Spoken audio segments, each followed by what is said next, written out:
हाँ जी दोस्तों, हमारा सवाल है Virat deposit a sum of 13,325 at 20% rate of interest per annum compounded annually the total amount received by Virat after 2 year. यानी कि इस सवाल में क्या है, सिंपल सा प्रिंसिपल दे रखा हमें 13,325 रुपये। ठीक है, रेट ऑफ इंटरेस्ट भी दे रखा है 20%, टाइम भी दे रखा है 2 साल। ठीक है, और बता भी रखा है ये कंपाउंडिंग है। कंपाउंडिंग तो मैंने आपको सिंपल सी बात बताई है। क्या बताई है? कंपाउंड क्या होता है? मानो 20 रुपये पहले साल लेगा, 20 रुपये दूसरे साल लेगा। लेकिन कंपाउंड और SI सिंपल में क्या फ़र्क होता है? ये 20 रुपये वो पहला साल हुआ जाके उस साहूकार को दे आया, ये 20 रुपये अगले उसमें दे दिए।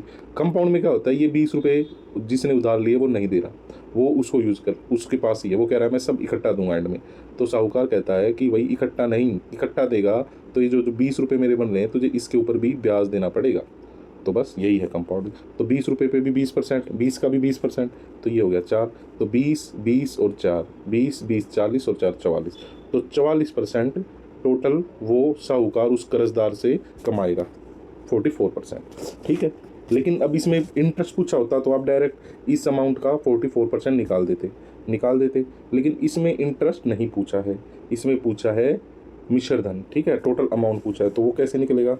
वो निकलेगा 13,325 का, देखो 44 उसका प्रॉफिट है और 100 वो प्रिंसिपल खुद है।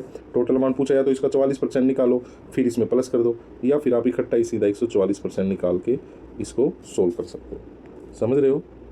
इसको सोल्व कर सकते हो। तो अब सोल्व कैसे होगा? आप इसको काट लो, ये कितने से जा रहा है?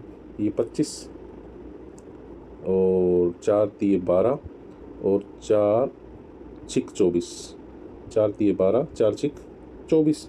आगे अब कटेगा नहीं। अब 5 से काट लो, 5, 5 दूनी 10, 5 छिक 30, 5 छिक 30, 5 5 25, फिर 5 से काट लो, 5 पचो पचो 25, 5 तिये 15, 5 तिये 15।